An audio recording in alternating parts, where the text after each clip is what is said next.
Buenos días, hermanos. El Señor les bendiga esta mañana.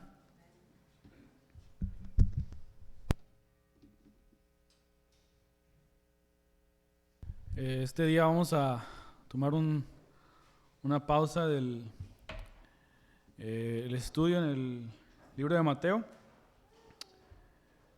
Nuestro hermano Isaac va a continuar con el capítulo 13.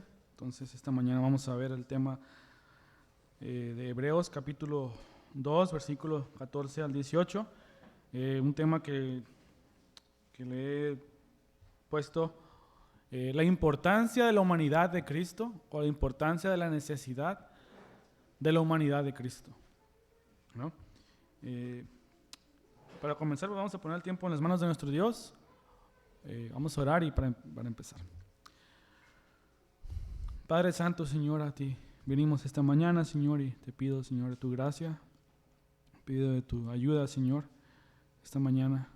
Pido que seas tú, Dios, el que hable tu palabra y que en todo momento, Señor, podamos ser fieles a ti, Señor. Pongo en tus manos este tiempo, en nombre de tu Hijo amado Jesús. Amén. Y para comenzar, quisiera dar un pequeño contexto del libro de Hebreos o de la situación de esta carta. Aunque no tenemos una seguridad de quién fue el autor, quién escribió esta carta, lo que sí podemos saber es que esta carta fue escrita a personas judíos que no vivían en Israel, ¿no? Pero que aún así habían creído en Cristo. Sabemos que en el tiempo de Jesús, o después de que Jesús vino a este mundo, aproximadamente en el año 70 después de Cristo, había mucha persecución con los cristianos, entonces ellos estaban huyendo de un lugar a otro. De esta manera el cristianismo se estaba expandiendo por todo el imperio romano, y dentro de todo este imperio romano pues había muchos judíos, muchas personas que eran del pueblo de Israel, pero que ya no moraban en Israel, pero aún así habían creído en Jesucristo. Y probablemente a una comunidad de estas personas es a quien fue escrita esta carta, ¿no?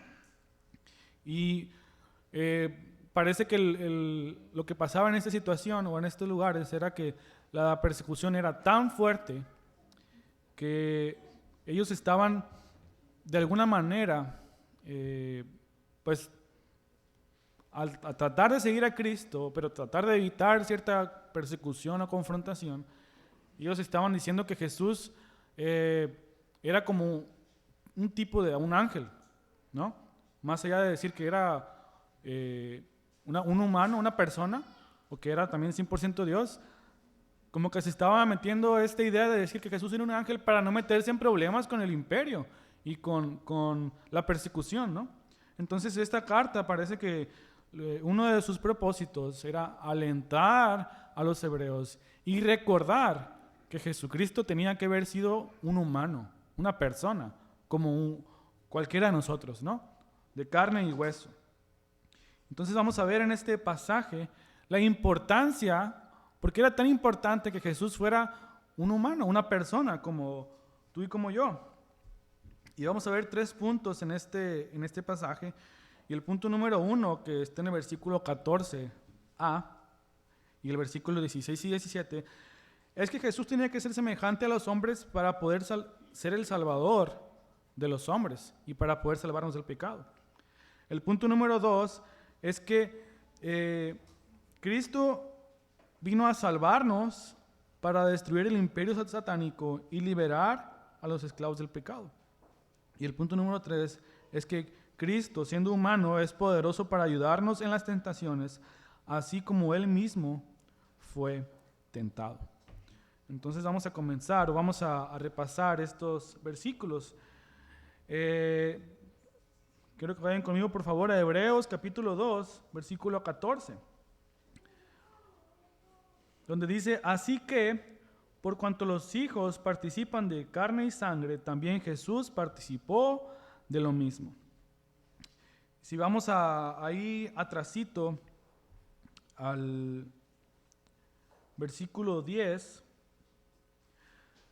Dice, porque convenía que aquel para quien son todas las cosas y por quien son todas las cosas, llevando muchos hijos a la gloria, hiciera perfecto por medio de los padecimientos al autor de la salvación de ellos.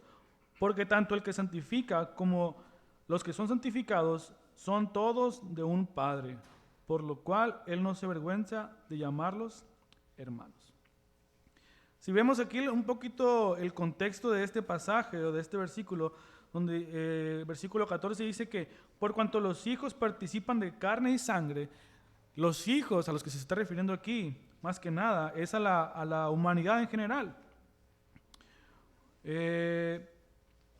Porque dice el versículo 10 otra vez, que convenía que aquel para quien son todas las cosas y por quien son todas las cosas, llevando muchos hijos a la gloria, hiciera perfecto por medio del padecimiento al autor de la salvación de ellos, ¿no? Entonces estamos viendo que a los hijos a los que se refiere aquí el versículo 14 y el versículo 10 es a toda la humanidad, ¿no? Y el versículo 10 dice que iba a llevar a muchos hijos a la gloria, es decir, iban a venir muchos hijos a la salvación, es decir, muchas personas iban a ser salvos. Y el versículo 14 dice que por cuanto los hijos participan de carne y sangre, también Jesús participó de lo mismo. Es decir, por cuanto nosotros, la humanidad, las personas, somos de carne y sangre, también Jesús tenía que participar de lo mismo, tenía que ser similar para poder salvarnos del pecado. Dice aquí un comentarista que la palabra griega que dice aquí, que dice participó, se usa para referirse a asirse de algo que no forma parte de su identidad y clase, o tomar algo que no forma parte de su identidad y clase. Y aquí queda perfecto para Jesucristo porque Él no era como uno de nosotros, ¿no? Él, siendo Dios, siendo el Señor, creador del cielo y del universo, se hizo como uno de nosotros para poder salvarnos. Era necesario. Sabemos que para salvar a la humanidad o para salvar a los seres humanos tenía que ser una persona. En el Antiguo Testamento o en el Antiguo Pacto era común que se realizaran sacrificios de animales para apaciguar la ira de Dios. Pero eso no podía traer una salvación perfecta, una salvación duradera.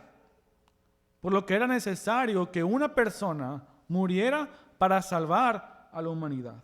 Y este es Cristo. Si vemos, recordamos Juan capítulo 1, versículo 14, vimos que el verbo se hizo carne. Dios se hizo carne para habitar entre nosotros, ¿no? Entonces vemos que para que Jesús pudiera salvarnos, tenía primero que nada ser semejante a nosotros. No podía, si Jesús hubiera sido un ángel, no hubiera podido salvarnos. A lo mejor hubiera podido salvar a los ángeles, pero si vemos más adelante, la salvación no fue dada a los ángeles, la oportunidad de redención no fue dada a los ángeles, fue dada a nosotros, a los seres humanos, a las personas. Entonces era necesario que Jesucristo fuera como uno de nosotros. Por eso dice entonces, versículo 14, ahora sí. Así que por cuanto los hijos, es decir, la humanidad, participan de carne y sangre, también Jesús participó ¿de qué? De lo mismo.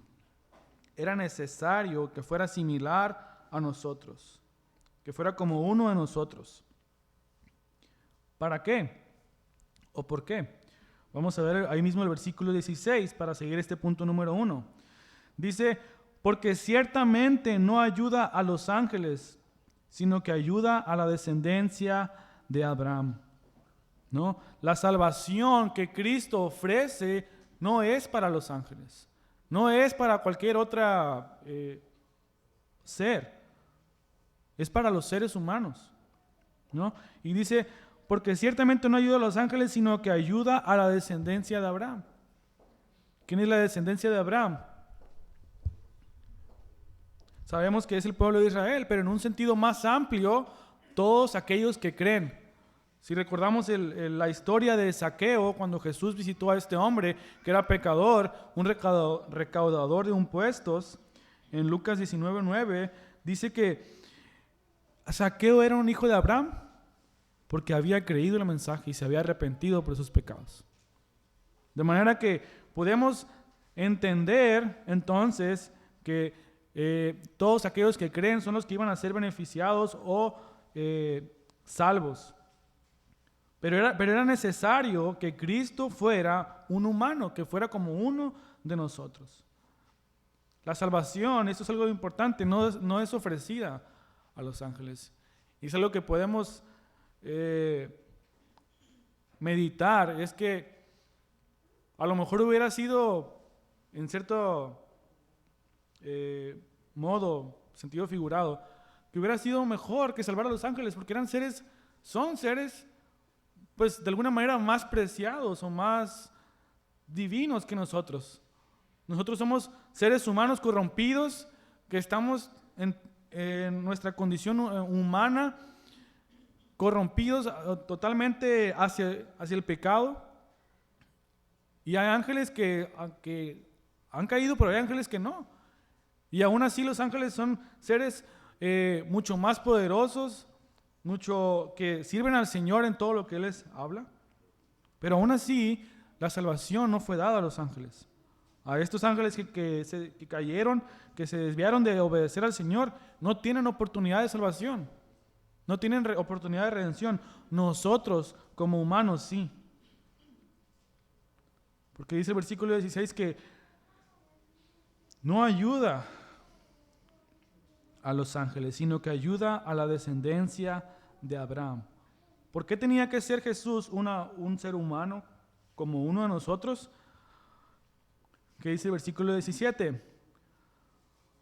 Por tanto, tenía que ser hecho semejante a sus hermanos en todo, a fin de que llegara a ser un sumo sacerdote misericordioso y fiel en las cosas que a Dios atañen.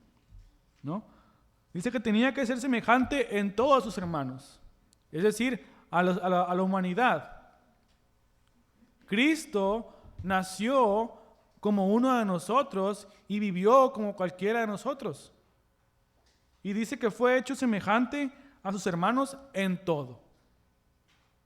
Es decir, que cualquiera que sea la situación que tú estés pasando, tus tentaciones, tus problemas en tu vida, tus necesidades, Cristo también las sufrió. También sufrió frío, también sufrió hambre, también sufrió enfermedades.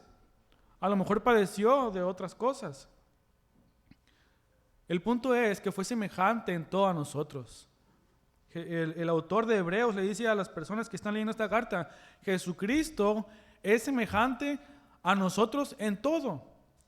No es diferente de cómo tú vives, no es diferente de lo que tú sientes. También sentía dolor, también sentía a lo mejor preocupaciones. Si recordamos el pasaje del huerto en el Getsemaní, que Jesús está a punto de ser crucificado, Jesús estaba preocupado, estaba consternado, tenía tanta preocupación, dice que sudaba casi como gotas de sangre. Él sufría sus tentaciones también. De manera que Jesús es como uno de nosotros, que en todo es semejante. Pero ¿por qué tenía que ser semejante en todo con nosotros? Dice, a fin de que llegara a ser un sumo sacerdote. ¿Cómo? Misericordioso y fiel en todas las cosas que respectan a Dios, para hacer propiciación por los pecados del pueblo.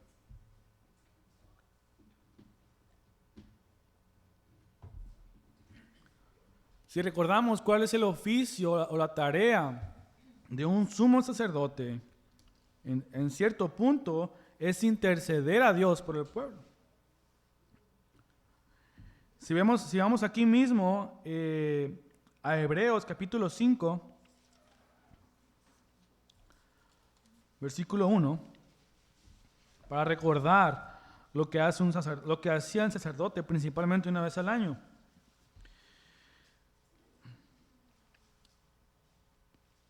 Dice, porque todo sumo sacerdote tomado de entre los hombres es constituido a favor de los hombres en las cosas que a Dios se refieren, para presentar ofrendas y sacrificios por los pecados. Puede obrar con benignidad para con los ignorantes y extraviados, puesto que Él mismo está sujeto a flaquezas. Por esa causa está obligado a ofrecer sacrificios por los pecados, no tanto por sí mismo como por el pueblo. Sabemos que una vez al año el sumo sacerdote tenía que entrar al lugar santísimo para ofrecer un sacrificio que era en expiación o por todo el pueblo, por aquellos pecados que ellos no habían tomado en cuenta. De manera que el sumo sacerdote, dice aquí en el versículo 1, es constituido a favor de los hombres. Un sumo sacerdote es una persona que intercede entre Dios y los hombres, o esa era su función, ¿no? Y es constituido a favor de los hombres. O sea, está a su favor, está ahí para ayudarles frente a Dios. Y la manera principal en que hacía esto era presentar un sacrificio una vez al año por todas estas personas. Pero este sumo sacerdote tenía que primero, antes de ofrecer ese sacrificio, también ofrecer un sacrificio por sí mismo, por sus pecados, porque él también era una persona común y corriente como uno de nosotros. Él también había pecado, él también era pecador. Él también estaba corrompido y necesitaba él también ser limpio antes de presentar este sacrificio ante Dios. Por lo cual tenía que hacer un sacrificio primeramente por él y después por el pueblo. Pero Jesús, ¿qué dice el versículo 17 del capítulo 2? Dice que es un sumo sacerdote misericordioso y fiel en las cosas que a Dios atañen, para hacer propiciación por los pecados del pueblo.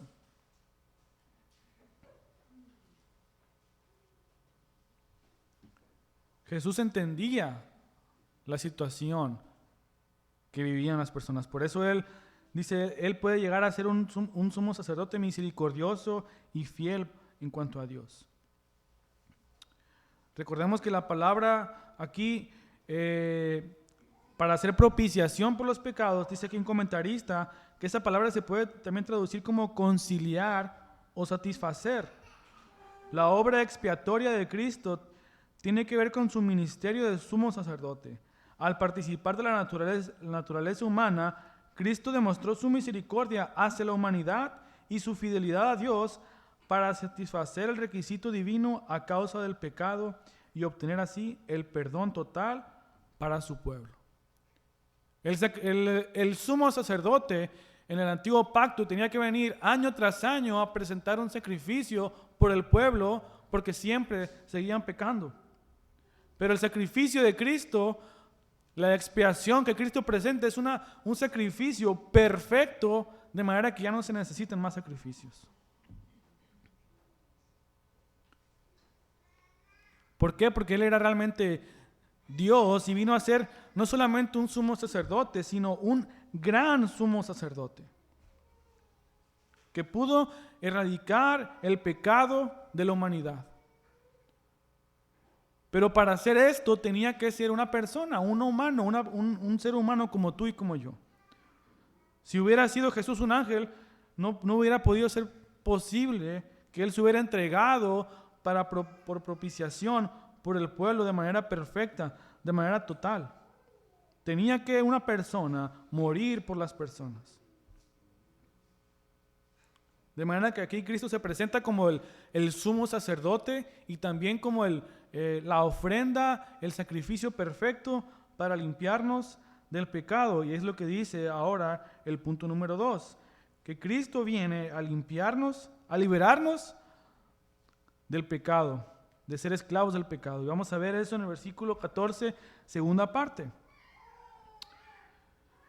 Dice así, vamos a leer todo el versículo 14. Así que por cuanto los hijos participan de carne y sangre, también Jesús participó de lo mismo. ¿Para qué? para anular mediante la muerte el poder de aquel que tenía el poder de la muerte, es decir, el diablo. Y librar, a los que por el temor de la muerte estaban sujetos a esclavitud durante toda la vida.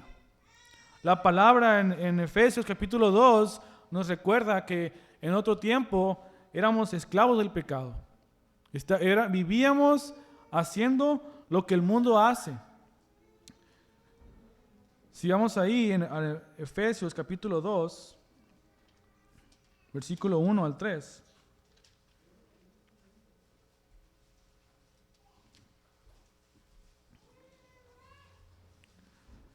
Efesios capítulo 2, versículo 1 al 3 dice: y Él les dio vida a ustedes que estaban muertos en sus delitos y pecados, en los cuales anduvieron en otro tiempo según la corriente de este mundo, conforme al príncipe de la potestad del aire, el espíritu que ahora opera en los hijos de desobediencia. Entre ellos también todos nosotros en otro tiempo vivíamos en las pasiones de nuestra carne, satisfaciendo los deseos de la carne y de la mente, y éramos por naturaleza hijos de ira, lo mismo que los demás. Esa es la condición en la que todo ser humano se encuentra antes de conocer a Dios. Pero ¿por qué era importante que Cristo fuera una persona y hacer la expiación por completa para poder liberarnos de ese pecado, liberarnos de la esclavitud en la que vivíamos? ¿No? ¿Qué dice el versículo 14? Para anular mediante la muerte el poder de aquel que tenía el poder sobre la muerte, es decir, al diablo. ¿No? Dice aquí Efesios capítulo 2, versículo 2, que el príncipe de la potestad del aire, es decir, Satanás, el espíritu que ahora opera en los hijos de desobediencia. Él es el que tiene el control de este mundo. Satanás tiene el control de este mundo y de las personas, porque son esclavos del pecado. Toda aquella persona que no conoce a Cristo es esclavo del pecado y vive según la corriente de este mundo, de acuerdo al Efesios 2:2. Y el punto aquí es que todos nosotros nacemos en esta condición. Dice aquí un hermano que es como si vieras un río lleno de peces muertos. ¿Qué hacen estos peces muertos? Van con la corriente, ¿no? No así el pez salmón va contra corriente, nada contra la corriente. Cuando nosotros estábamos muertos en delitos y pecados, no podíamos hacer nada y íbamos con la corriente de este mundo. ¿Y quién opera la corriente de este mundo? Satanás, dice aquí en Efesios. Pero ¿qué es lo que vino a hacer Cristo a través de su muerte? Liberar, anular a Satanás. Dice el versículo 15: librar a los que por el temor de la muerte estaban sujetos a esclavitud durante toda la vida.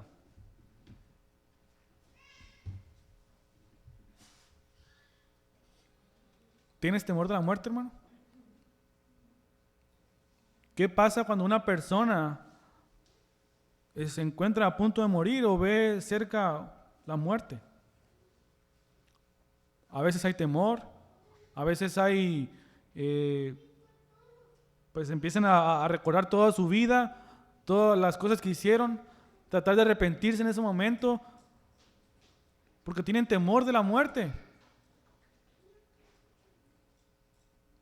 No así con los cristianos. Jesucristo vino a anular al que tiene el poder sobre la muerte, o que tenía poder sobre la muerte, es decir, al diablo, y librar a los que por el temor a la muerte estaban sujetos a esclavitud. ¿No? Todos nosotros, la condición en la que estábamos era que estábamos sujetos a la esclavitud por temor a la muerte. Ahora ya no tienes. Un verdadero creyente no debe temer a la muerte. Debe confiar en Jesús, porque sabe que Él le va a librar, le ha librado. Sabe que el poder de Jesús, que lo que Jesús ha hecho, ha sido pagar todos sus pecados. Ha sido liberarle de todo ese peso que tenía encima. Ya no hay temor. Ya no hay temor a la muerte. Entonces, es lo que le trata de decir el autor de esta carta a los hebreos que estaban leyendo. ¿Tienes temor a la persecución? ¿Tienes temor a lo que la gente te pueda hacer? ¿Tienes temor a la muerte?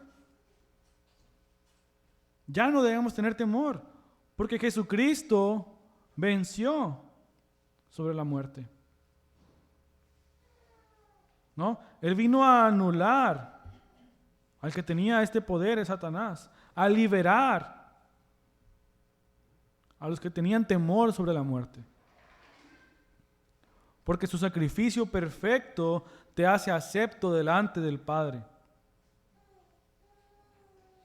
Entonces le dice este autor a estas personas, no teman sobre la muerte, no teman la persecución que tienen. No tengan temor de lo que la gente les pueda hacer o decir. Su vida está guardada en Cristo. Su vida está guardada en el Señor, pues Él venció a Satanás. Ya no tiene Satanás poder sobre nada ni nadie. Si en otro momento eras esclavo del pecado, eras parte de la familia de Satanás, no podías liberarte de él, ahora eres libre del pecado. Él te libera. Porque con su sacrificio perfecto, Él te ha comprado a través de su sangre. Otra vez, versículo 16, porque no ayuda a ángeles, sino que ayuda a la descendencia de Abraham, a través de poder ser un gran sumo sacerdote que venía a hacer una propiciación, un perdón por los pecados perfecto, para todo el tiempo, para siempre. ¿Y cómo es que Jesucristo puede identificarse con tus pruebas, con tus tribulaciones? Versículo 18. Pues por cuanto Él mismo fue tentado en el sufrimiento, es poderoso para socorrer a los que son tentados.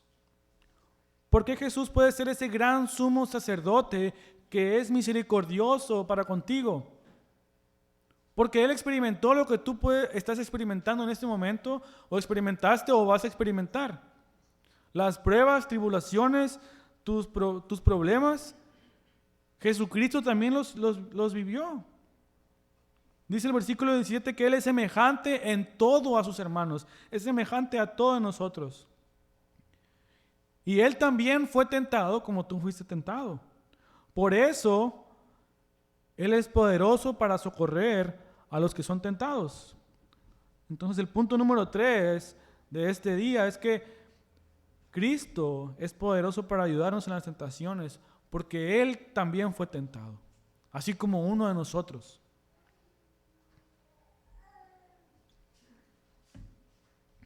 ¿Qué dice Hebreos, capítulo 4, perdón?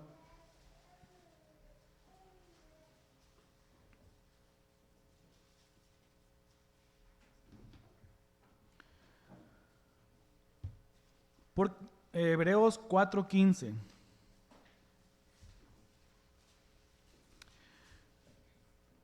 Porque no tenemos un sumo sacerdote que no pueda compadecerse de nuestras flaquezas, sino uno que ha sido tentado en todo como nosotros, pero sin pecado. Jesucristo es el intercesor, entre la humanidad y Dios.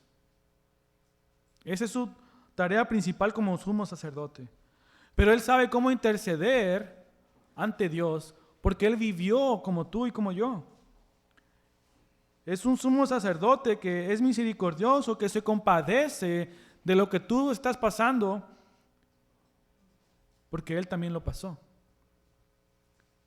Fue tentado en todo como nosotros, dice este versículo, pero sin pecado.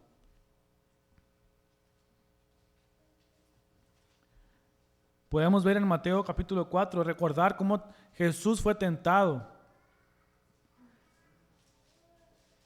Y se hablan de 3 tentaciones, ¿no?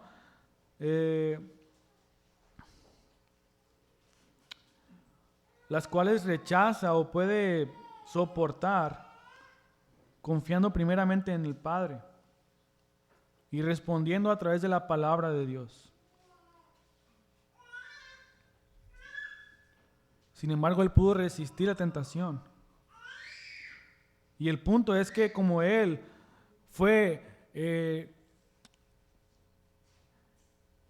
como Él sufrió, como Él padeció lo mismo que tú y como yo, Él conoce las tentaciones. Y Él puede ayudarte de una manera específica si tú se lo dices, si tú vas a Él. Dice aquí un comentarista: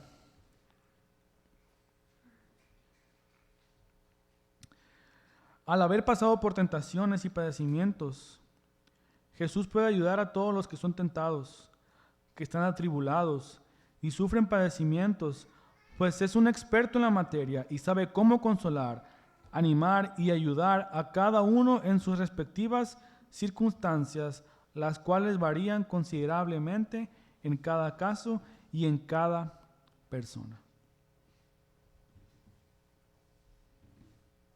Tienes un problema en tu vida, estás pasando por una tentación, una necesidad, puedes venir al Señor.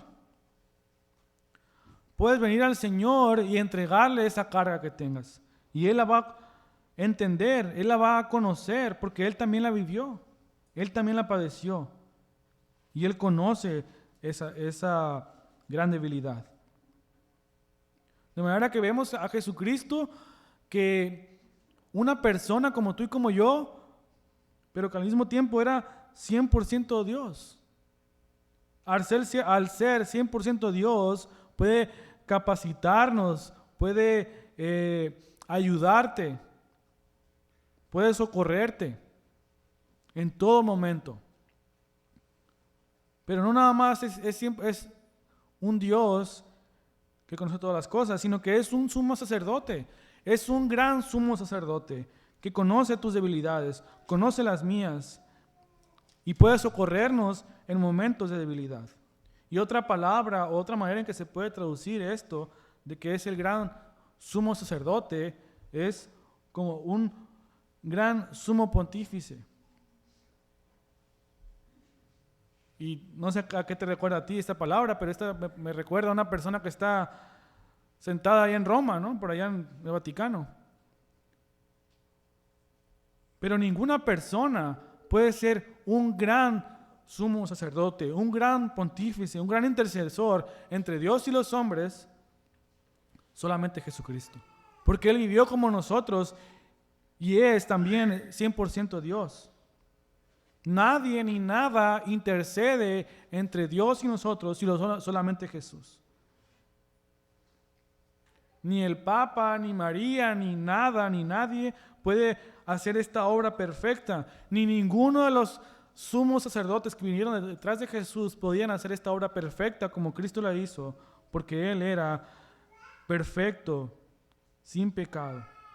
Y porque Él pudo vivir en este mundo obedeciendo al Señor en todo, es también que al morir en la cruz, al presentarse Él como sacerdote y como ofrenda, pudo quitar todo el pecado que había.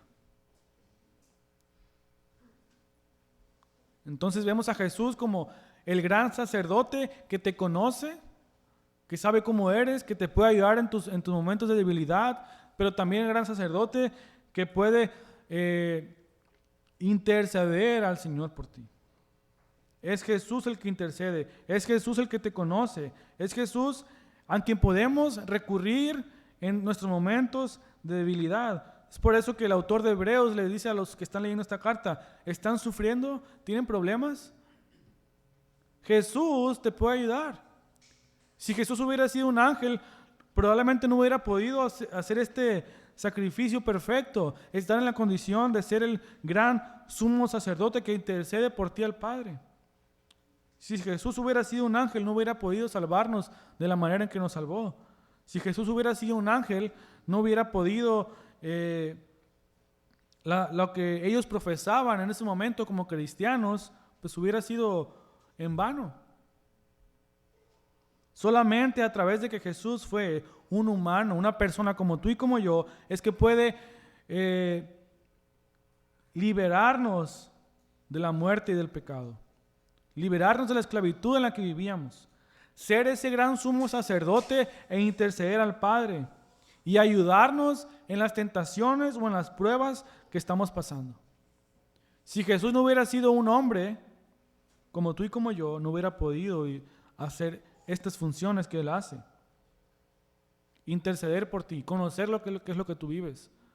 Los ángeles pueden vernos, pueden ver nuestras luchas, pueden ver nuestras batallas, pero no pueden experimentarlo como nosotros. Jesús lo experimentó, Jesús lo vivió, y es por eso que Él tiene el poder y la capacidad de entender tu situación y poder venir ante ti, contigo y darte la ayuda que necesitas. Entonces, hermanos, ¿a quién vamos a venir en momentos de ayuda? ¿A quién vas a venir cuando tengas un problema? A Jesucristo. Si leemos de nuevamente Hebreos capítulo 4,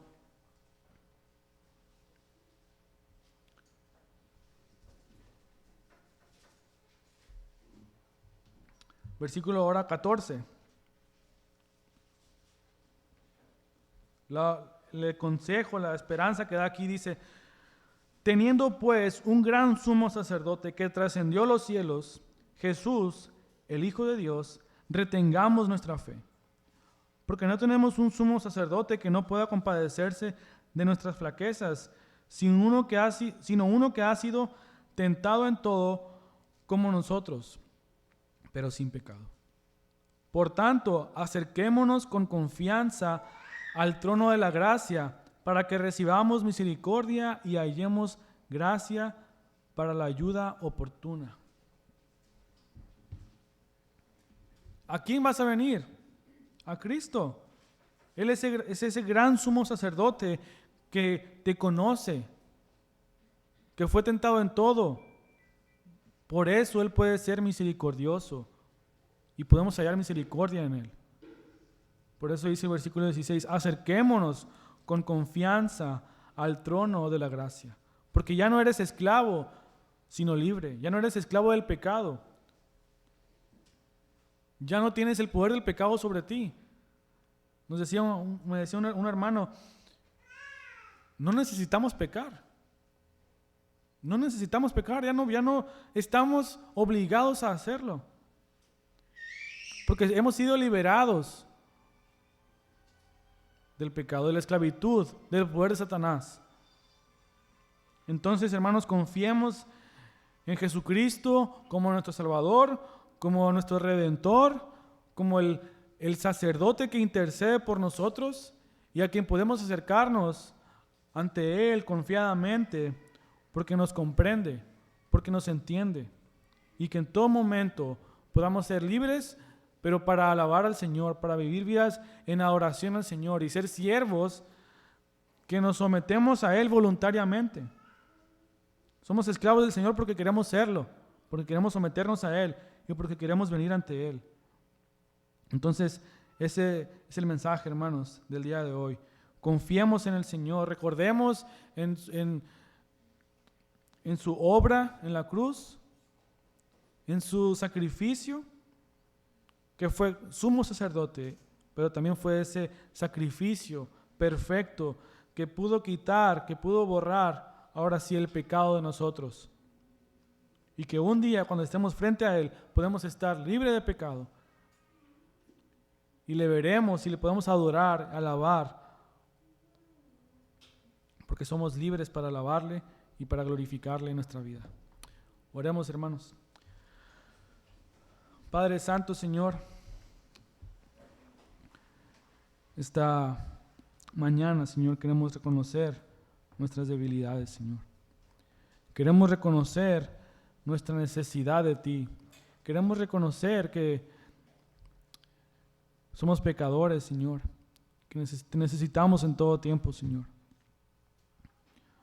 Sabemos que en nuestras propias fuerzas, en nuestra propia debilidad, no podemos, Señor, entregar nuestra vida hacia ti, Señor. Pero confiamos en el sacrificio de tu Hijo Jesucristo, en ese sacrificio perfecto que ha aplacado tu ira, Señor, y que nos libera del pecado, que nos libera, Señor, de la esclavitud de este mundo, de Satanás. Y ahora podemos vivir para alabarte, Señor.